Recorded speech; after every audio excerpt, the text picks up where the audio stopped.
Oh, hey guys, Kenny B here from Cities and Suburbs. Welcome aboard.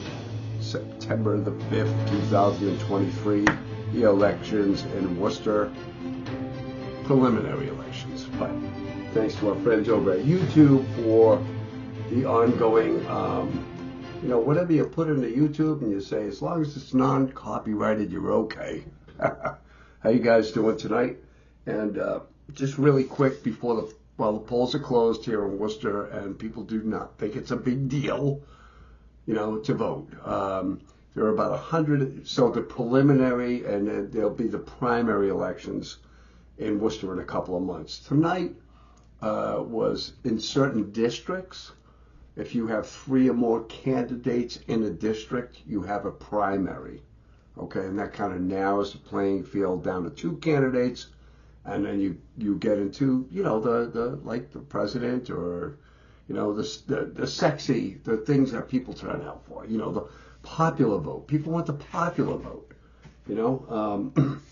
but that doesn't mean that's going to be the best candidate, right? So, there's a process in Worcester where we have a mayor that's, they call it a ceremonial position. He's also a counselor of that position, is also a counselor at large. But today, in the preliminary, we had, let me look this up for you, just so we can understand how Worcester's government works. So right now, again, there's about 110,000 registered voters in the city of Worcester. 5,000 votes were cast in person or mail-in by noontime. So you get the noontime vote, right? And then afterwards, you forget, you go do this or whatever. But again, what is that percentage-wise of a city of 206,000 people? You have 110,000 registered voters. 5,000 of them show up. So what's that? What's the percent on that? You guys break out your phone right now and do that and put it down. But it's really, it's not a blameless offense. Let's put it that way. We complain in this country about a lot of things, and it does come down to the people we have in, in elected offices, whether they're at the White House or whether they're a local election, because either way, they're coming for you in your house with this. That's my wallet, which most people vote very conscientious of. Where is their money going? When you live in a growing city like Worcester, you should be out voting. It shouldn't just be all the people, no offense to certain demographics in the city that are controlling the city politics, but we need to, and they said this is from the Telegram and Gazette, that, they're doing everything they can to get people out to vote, but it's also not just going out, getting people to vote. It's educating people on how, whether it's Worcester, Springfield, the national elections, what their vote means and why it's important. It's just not to vote some guy or gal or whomever into a position.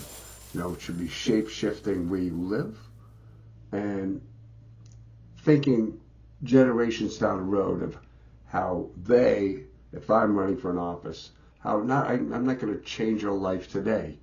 It's going to be difficult.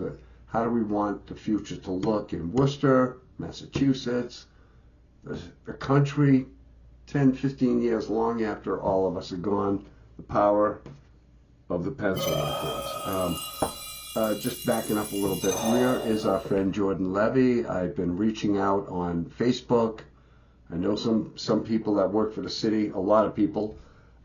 People kind of, but Jordan Levy has not been on the air at WTAG, which is run and owned by iHeartMedia. Has not been on the radio for a good 6 months. There's been fill-ins and then there's rebroadcasts, and so something's up. Your political figure Jordan. We care about you if something, uh, God forbid, anything bad has happened. But we miss you, but you are a public figure, and we really like to be able to reach out to you if that's appropriate. So we hope you are well. So yeah, 110,000 registered voters, 5,000 showed up today. Let's just really quickly explain. Again, if you have there's 3, District 1, District 2, District 4, and District 5 are all in preliminary elections because they have 3 people. You have an incumbent and 2 challengers.